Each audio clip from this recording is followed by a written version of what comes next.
Olá, seja bem-vindo ao meu canal. Meu nome é Marco Teles e hoje nós vamos estudar sobre a vinda de Cristo, continuando o nosso estudo em Tessalonicenses, 1 Tessalonicenses.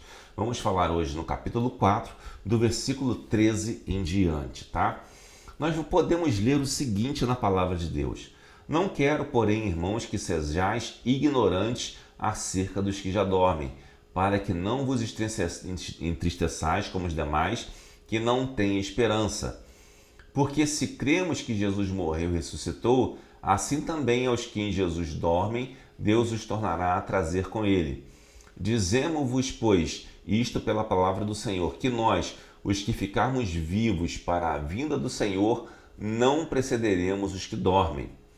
Porque o mesmo Senhor descerá do céu com alarido e com voz de arcanjo, e com a trombeta de Deus, e os que morrerem em Cristo ressuscitarão primeiro. Depois nós, os que ficarmos vivos, seremos arrebatados juntamente com eles nas nuvens, a encontrar o Senhor nos ares, e assim estaremos sempre com o Senhor.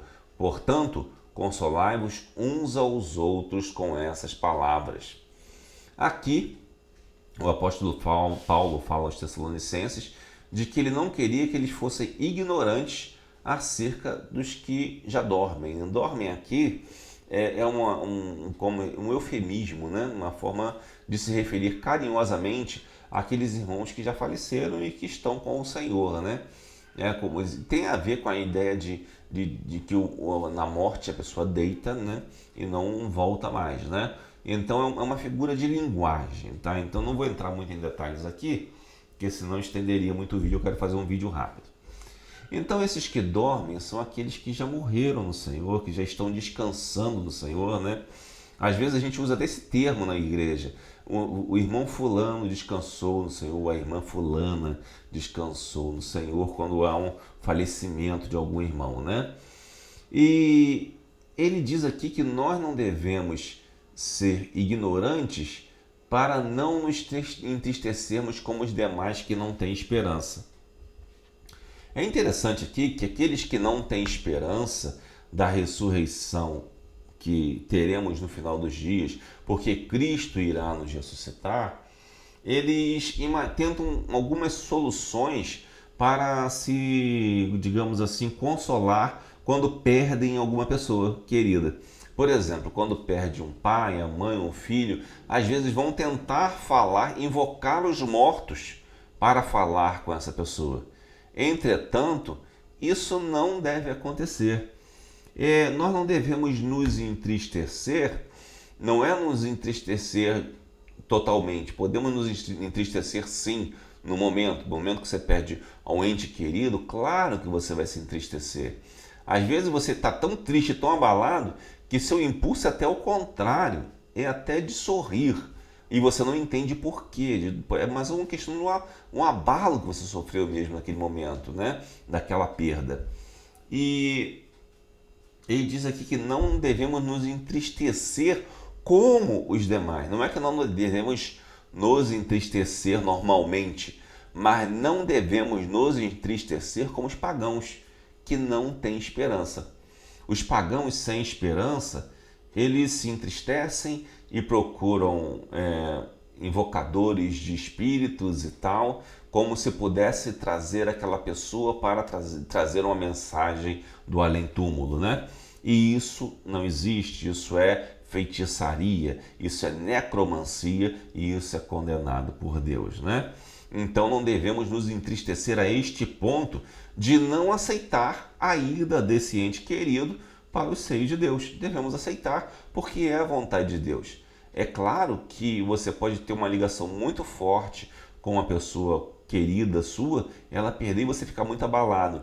Mas você não deve se entristecer a ponto de querer desrespeitar a vontade de Deus ou de fazer coisas que desagradam a Deus e que o próprio Deus proibiu, como por exemplo, né, a necromancia, né? Porque esse versículo 14, melhor dizendo. Porque se cremos que Jesus morreu e ressuscitou, assim também aos que em Jesus dormem, Deus os tornará a trazer com ele.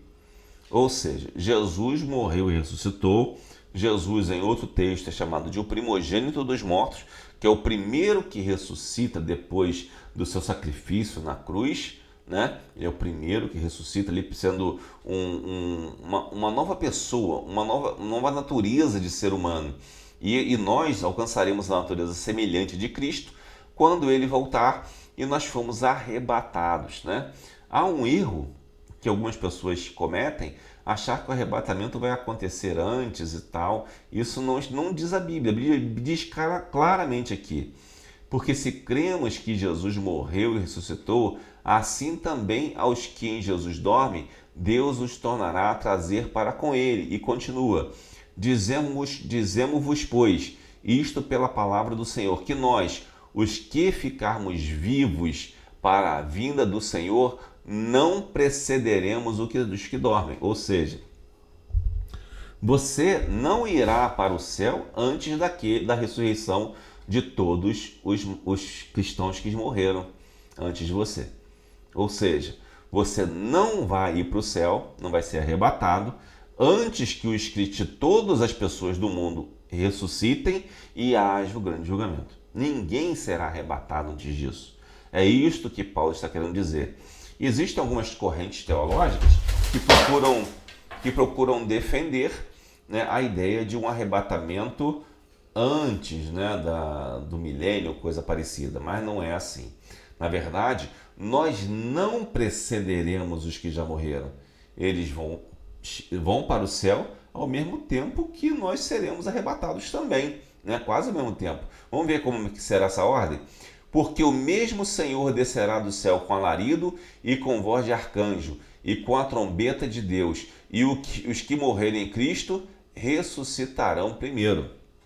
Ok? O que significa isso? Significa que esse arrebatamento ele ocorrerá não de forma secreta, né? De forma estranha, as pessoas vão sumir de repente, como alguns pensam. O arrebatamento acontecerá com alarido e com voz de arcanjo e com trombeta de Deus.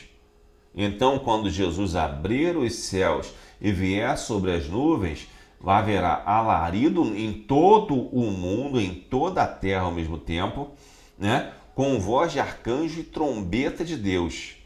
E os que morrerem em Cristo, ou seja, aqueles irmãos nossos do passado, de 1000, 2000 anos atrás, Abraão, Isaac, Jacó, Pedro, Paulo, todos que morreram em Cristo, eles vão ressuscitar primeiro. Depois nós, os que ficarmos vivos, isso se nós estivermos vivos lá, né? Seremos arrebatados juntamente com ele nas nuvens, a encontrar o Senhor nos ares, e assim estaremos para sempre com o Senhor. Portanto, consolai-vos uns aos outros com estas palavras. Então não procure consolo em ideia de que você será arrebatado antes da tribulação, porque isso não acontecerá. Haverá tribulação sim, os crentes vão passar pela tribulação, até porque se os crentes não estivessem aqui, o diabo não faria tribulação nenhuma, ia fazer uma boa política, né? Porque a ideia dele é levar as pessoas para o inferno, mesmo que sejam bem tratadas, né? Então é interessante que nós não confundamos as coisas e que nos consolemos com a verdadeira esperança, que é o quê? No dia que Cristo vencer e transformar todas as coisas, nós iremos com ele para os céus. E aqueles que morreram sem Cristo irão para o fogo eterno destinado para o diabo e seus anjos. Portanto, tenhamos esperança em Deus, esperança verdadeira, esperança correta, porque o Senhor sabe do que precisamos. E às vezes, quando nós imaginamos que a nossa esperança, de uma forma um tanto quanto estranha, podemos estar atrapalhando o verdadeiro plano de Deus para nossas vidas. Que Deus o abençoe rica e abundantemente.